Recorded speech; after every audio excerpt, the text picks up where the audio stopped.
Good afternoon. I'm Jennifer Schenker, editor-in-chief of the Innovator, a global publication about innovation and sustainability. It's my pleasure to be here this afternoon for this panel on AI for climate adaptation. I'm going to take a minute to frame the issue here. Climate change, you've all seen the images on the nightly news. Climate change is accelerating at an unprecedented pace, and it's likely to continue to do so.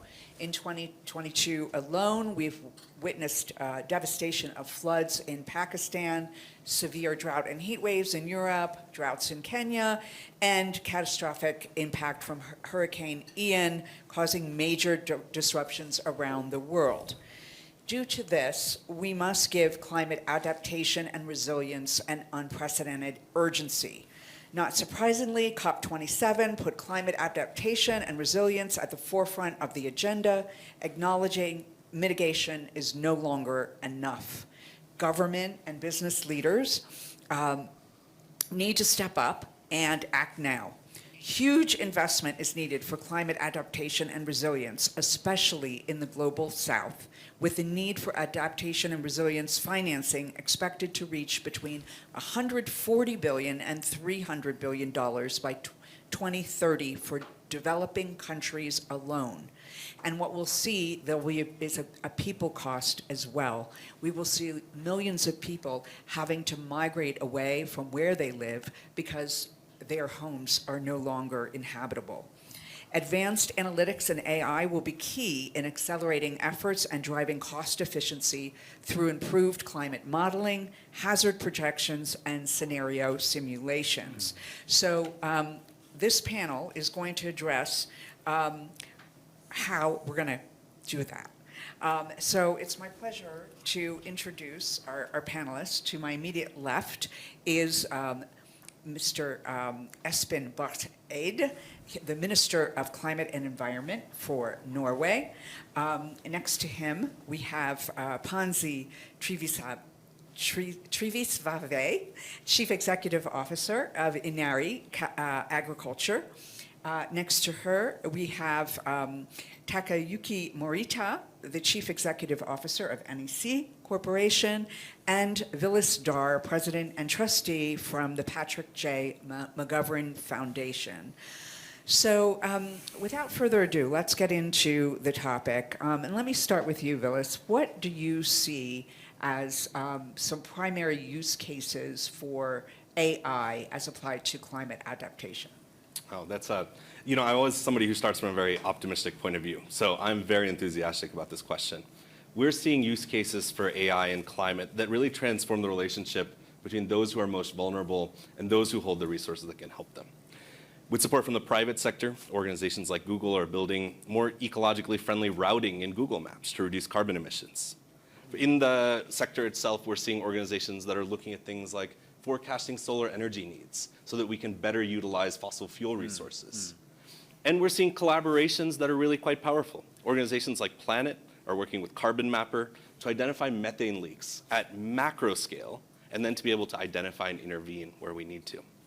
But it's important, Jennifer, that we also have to make sure that we're not overly enthusiastic without also tempering these use cases, right? Where all of these use cases exist, it's important to note that the amount of money that's going into building these positive use cases is dwarfed by the amount of money that's going into using AI for things like increasing the efficiency of fossil fuel extraction or reducing the costs of supply chains. So this conversation comes at a time where we hold not just an optimism about what's possible, but also a moral responsibility to ensure that the investments are going into places and organizations and individuals where they can really have effects on a positive climate future for all of us. Okay. Thank you. Let me now turn to you, Morita, and ask you, what do you see as the principal use cases? I think the biggest use case we experienced is the disaster prevention and disaster mitigations by using AI and also the sensors around the world, including satellite and also submarine cables. And all also optical fibers. You'd be surprised and how much we are suffering from the disasters and in terms of CO2 emissions. I mean, fires and flood and the tsunami, typhoon, and not including like a cost of reconstructions of infrastructure, the damage itself is probably more than 10% of wildfire emissions is caused by these disasters. And if we can use like a satellite, we can detect like a subtle change of the surface of the land, and also the subtle change of infrastructure, like a bridge and the buildings and so on, so that we can properly prevent like something happens. And also like a submarine cable, and by using a submarine cable, we can detect like tsunami or the large waves, and in a very early stage, so we can evacuate the people from the dangerous places, and also that take proper actions in time. And also, when we are looking at fibers, by using most state-of-the-art technology we are developing in laboratories, and all the fibers laid in today and potentially detect like the changes of the healthiness of the areas, and also the like sensing the environment, the traffic, and so on. So that by using those and leveraging that data usage, we can prevent and that the biggest contributors of these CO2 emissions. Thank you. This seems like a good place to mention that here at the World Economic Forum's annual meeting, the forum announced a global initiative called Fire Aide, which is doing exactly what you've just talked about, trying to prevent, using AI to try to prevent wildfires. And so they've developed algorithms that, when put in place, have something like 80% accuracy in being able to predict where the next wildfire will take place, and then send in the firefighters to take necessary measures before these things start. And as you mentioned, this causes a tremendous amount of emissions, and there's also huge cost to these kind of natural disasters. Yeah, and also by taking that preventive maintenance and to the important infrastructures, and we can reduce like reconstruction cost, and we can make the life of the infrastructure much longer. So I think our calculation shows that we can reduce the constructions or maintenance costs by half by maximum using these kind of informations. Wow, that's super impactful. So let me now turn to you because one of the issues that we have to deal with in climate change is the way we produce food. And so tell us a little bit about what your company is doing and the approach you're taking. Yeah, thanks, Jennifer. So we look at the AI in a way that we look at the intersection of AI and biology. And we try to solve the food system challenge. And the definition of food system challenge is not to debate whether we're going to address the challenge of food security or we're going to save the world in terms of sustainability. We believe that these two things can definitely coexist. And we use AI to actually address it at the very beginning of the food chain, which is genetics, which is seeds, which is the little unsung hero. And whether we like it or not, the genomes of the crops are actually more complex than us, meaning the genome of human. Let me give you an example. Wheat genome is actually 5 times more complex than us here. So how much of the knowledge that we know today about the genomes of wheat? So genome of wheat is roughly 100,000. We know today just 50. So think about it as, if we could know more, if we could learn more, what would we do with these genetics? And from there, what we do is, out of the whole company, 1/4 of us are pretty much working on as data scientists or software engineer, trying to understand those and write algorithm to understand complexity of genomes. And once we know it, then we make the changes and we do the multiplex gene editing, CRISPR, and we work on several genes at the same time. But that tool has no meaning if we actually don't know where we go make the changes in a natural way, in a way that we have the insights, and this is really complex stuff, and AI is certainly extremely critical. That's how we use it. So the seeds can take less water, can take less fertilizer, and can take less land, and that's what we are doing. So there's, an environmental upside, but it also makes our whole food system more resilient. Correct, exactly. So let me turn to you now, Minister. What do you see as the use cases and also the role of government in forming the type of collaborations that we need to get this done? It's an extremely interesting and important subject. And before I answer that excellent question, I just want to say the best thing we can do with the climate is stop emitting. So we never forget that we need to keep mitigating. And adaptation is absolutely necessary, but is not a substitute for harder mitigation. That said, there is a colossal potential, and much has been mentioned. I thought about 4 things just for the beginning. First, of course, it's the ability to predict extreme weather events with much higher accuracy.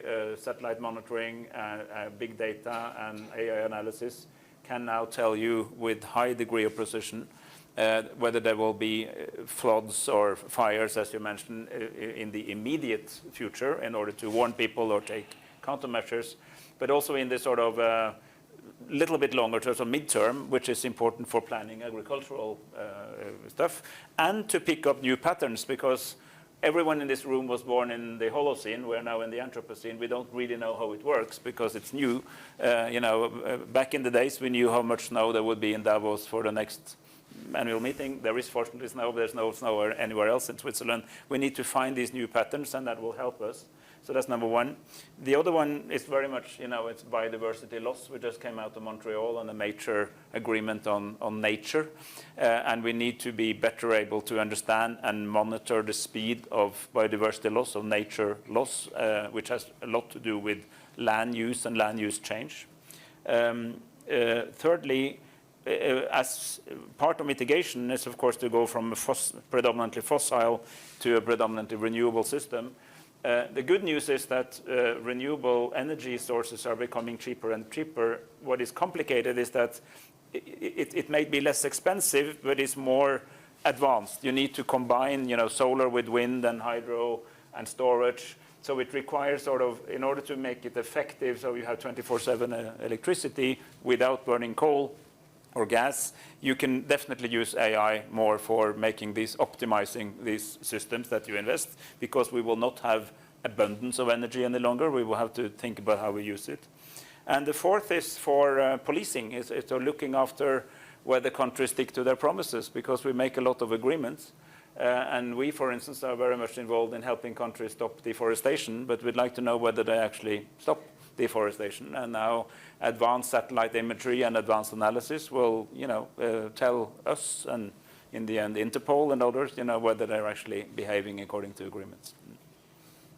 Thank you. So now I'd like to talk about how these efforts need to ultimately empower local problem owners. So how can we make all of this succeed within a national context, and what are some of the challenges that might have to be overcome? And I'll start with you, Willis, because I know this is something close to your heart.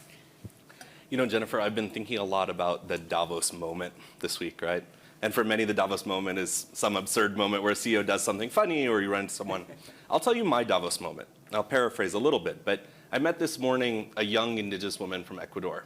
And I was speaking with her and I said, what do we really need to do to equip you and your community to defend against climate change? And she said, you don't really need to do much. We're actually already pretty great stewards. But if you could stop the global north from coming and cutting down our trees, that would be pretty great. You know, it's such an insightful moment as we think about how biocultural stewards across the world are already defending against climate. And I tie it back to the AI construct and thinking about how we have frontline defenders of our nature, our biocultural diversity. One of the things we've seen recently is organizations coming forward to build AI solutions that better equip these individuals to fight against illegal poaching or illegal logging. But what's happened that's been quite instructive is those technology solutions can't be built in a vacuum. They have to be built with a local knowledge and an understanding of what it means to really go out every single day, to try to interdict illegal poachers, to put yourself at risk, and to know what information you need when, so that you can be safe but deeply effective about it. That young woman who shared that to me represents 3 populations that are each left out of this conversation. The first is indigenous people across the world who have such a deep knowledge of the environments they operate in, of the environments they protect. And yet we rarely see conversations of indigenous people who are brought into the rooms where technology is developed. Second is women and girls. There's plenty of research and data that shows that women and girls will be particularly over-affected by climate. And yet we see that the population that's creating AI at any level, whether in the corporate world or in the work that we do, has just a significant and very sad underrepresentation of women and girls. And the third, to just take it out to the macro, is what I call the global majority, not the global south. Those individuals that are, again, at the front lines of vulnerability on weather, on long-term agricultural issues, on the economic impacts of climate. And yet a recent study from BCG showed that 80% of the AI solutions that have been built over the last few years to affect the SDGs were created in the global north. What does it mean when the distance to the resources, the tools, the software, the AI that can solve your problems is so far away from your lived experience? Well, we know that doesn't work. So we have to come up with new ways to bring these populations not merely into being technology creators, but rather to take technology and turn it into a service that lets these populations do what they already do naturally to protect our planet. Super interesting. And, you know, this will require designing tools that are fueled with data about the local issues on the ground. And this is true even for fighting wildfires. You know, if you develop an algorithm for one area, it won't necessarily work in another region. So we need data, and we need it to be local. And I think that's a good segue for you to talk about the whole issue of data in developing solutions for climate adaptation. Yes, I think the biggest obstacles or like the demotivating, like this kind of moves is kind of regulations and unclear regulations on the use of the data, on the moving the data. And sometimes we can't move the data from the one country to the other. Even that is a kind of a training data. And I think we really need to have a common understandings how we can use and how we can share those data for the common purpose. Yeah. Would you like to add to that? Yeah, exactly. Before we can even talk about AI, the basic thing is data. Yeah. And especially from the part where I'm coming from, certainly it's a challenge when we talk about genetics of the plants in terms of availability of the data. Certainly is limited. When you talk about the data, when you have the consumer data, there's a lot of them. You can actually get it from the website. Actually, in fact, when you talk about human health, there are a lot of data as well. If you go back to the DeepMind, I think most of you have heard about DeepMind before. In fact, there are a lot of more than 100,000 proteins, data of protein already exist that the National Cancer Institute invested in. So these are all available to actually enable the AI. But when it comes to the life of the planet, which all of us share, how much have we been investing into the data of life, into the data of life of planet? And I would say that it is less than 0.1%. So the call for action is, how do we think differently as the whole private-public sector. Private sector, do we share to each other more? Public sector, is there an investment into the data of the life of the planet more in terms of the genetics of the plants? Do we actually incentivize the farmers more to actually share this kind of data? Because all of us, we have to keep this planet, and we have more generations to come, and in fact, we have less than one lifetime to actually solve this problem. So data for genetics is a serious one in terms of the life of the planet. Thank you. Minister, what's your No. take? Yeah, no, I think this is data. First, it's true even with AI that, shit in is shit out. If the data is bad, the outcome is not useful. So you need to have very solid data. You need to look into data quality, data integrity, sharing, which is both about the will to share, but also if it's shareable. If the coding and so on makes it shareable. But these, and we really need to do more here. I was struck by reflecting on the other day that, at the beginning of the Industrial Revolution, we were 800 million people. And now we are 8 billion, right? So 10 times more, thanks to productivity growth. But we still have a perception of the world that we have few people on the big planet. The reality is that we are a lot of people on a small planet. We can live with that, but we need to think about all these things much, much better, to use resources smarter, understand how we interact with other types of life and so on. And so that requires, of course, a lot of scientific data that biologists or so on have to produce, but then we need to be able to analyze them on a big scale. So I think there's a tremendous potential now that we are actually trying to understand the living world around us. And I want to mention one ecosystem which is the biggest on the planet, but the least understood, which is the ocean. And now there has been, for a few years, a growth in the interest in nature in addition to climate. It's not only about emissions, it's about biodiversity at large. But it took quite a long time because people remembered that most of that biodiversity, actually, the almost 90% is in the ocean. And there's now a Norwegian initiative trying to collect data collect existing and create new ocean-related data and making it broadly available, Hub Ocean, which is precisely in order to have a repository of data that can be used by people who want to get better knowledge of how we interact with the ocean ecosystem. So let me ask you a follow-up question. Looking ahead, what do you think can and should be done to drive more public-private collaboration to fix all of these problems that we've just discussed? So what I think is quite encouraging is that it seems that there is a broad agreement, for instance here, but in many other circles like the ones we meet in Davos, that the green transition is actually the growth motor of the future. So it's not only something you need to do to save the planet, but it's also where new opportunities exist. Then there's also a coming stream of work looking into this, again, not only as emission reduction, but also as a better interaction with resources, smarter use, recycling, reuse, a more circular economy. So there's something there, but we governments need to, both support the development of the new and better stuff. We need to punish what we want to have less of, to carbon pricing and so on.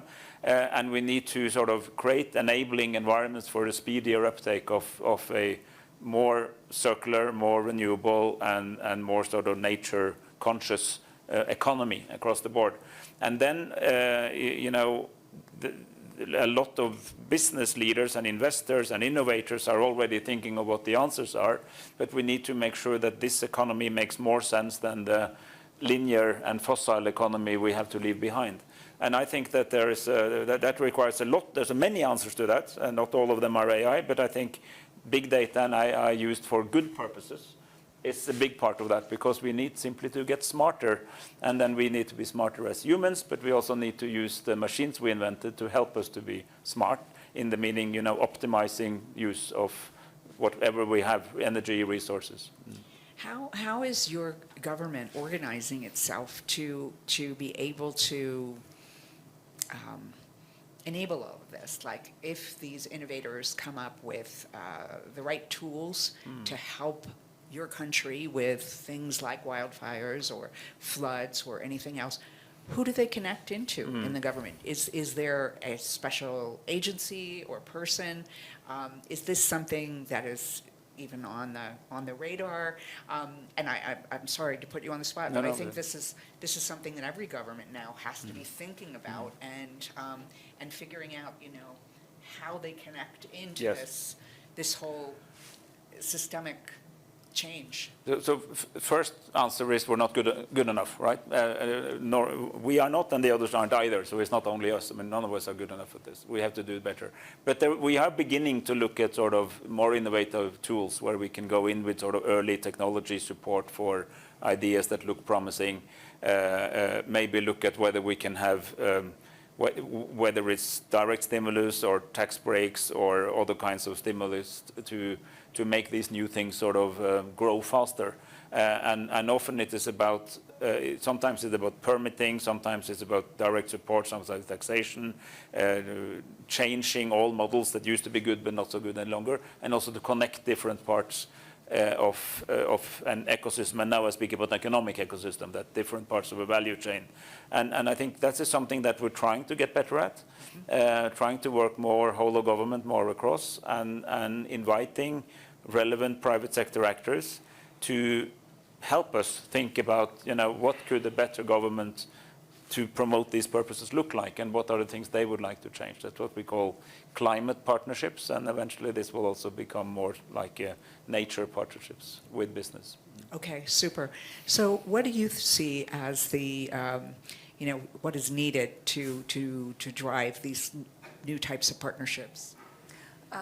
So I mentioned about it earlier, that Jennifer, that the piece around the data, and Minister talked about it a lot, that from the private sector, we need to actually think about how are we willing to actually work with one another that won't jeopardize the competitiveness, but there's a basic thing that we can share with one another.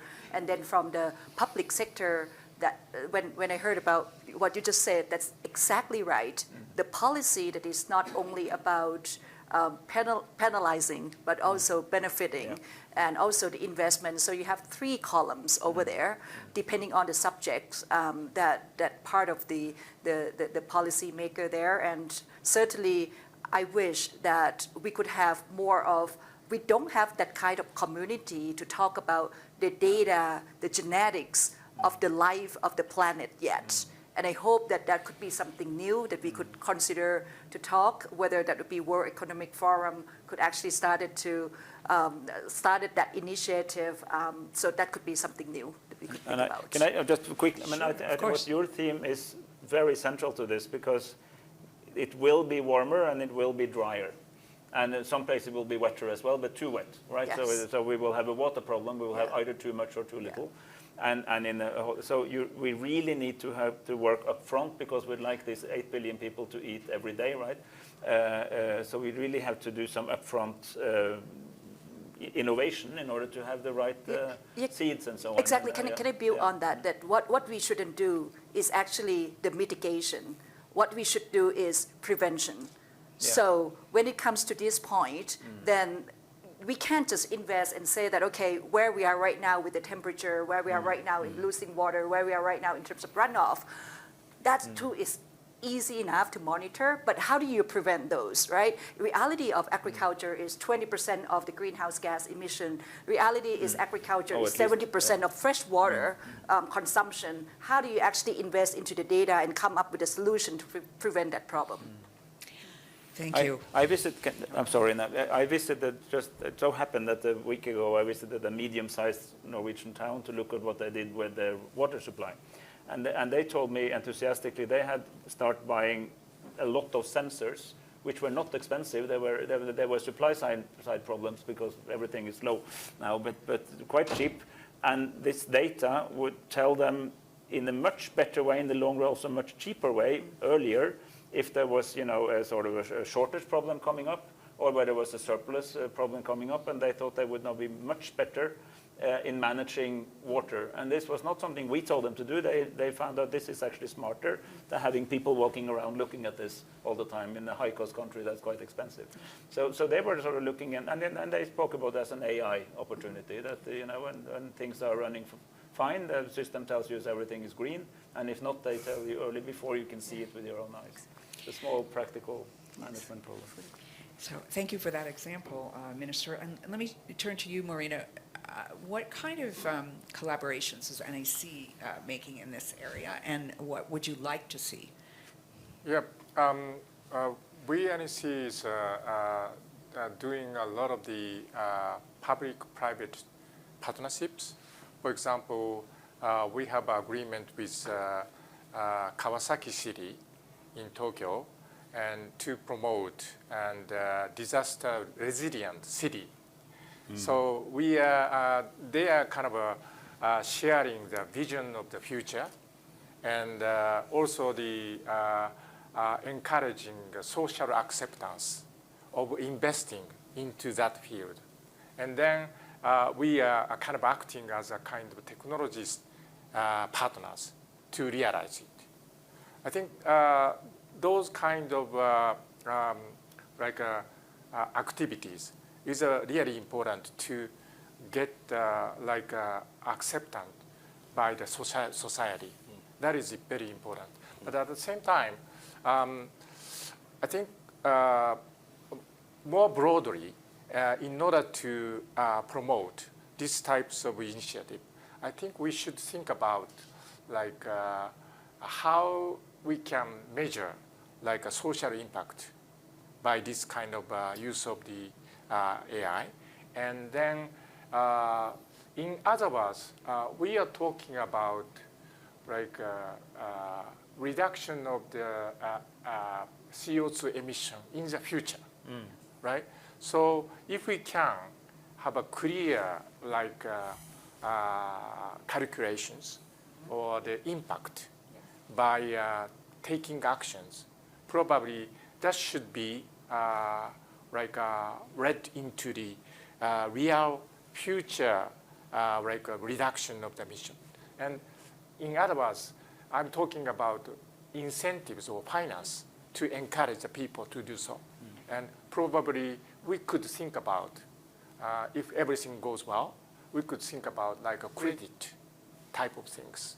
And then investing into the preventive things, and then they are getting some credit and using it. That kind of things. That's the idea. But yeah, it's super interesting, and having that precise data would be very helpful, especially since, and I think we just need to at least mention in passing, that there are concerns about the amount of energy and emissions from technology itself. Yeah. So we need to be able to show that whatever energy we use in the AI to tackle the problem is much less than the upside. So it'll be important to have that data. Let me turn to you now, Vilas. Thank you, Jennifer. And Morita-san, I think that point is so important. To just frame it a different way, I have the privilege of being married to a very brilliant behavioral scientist.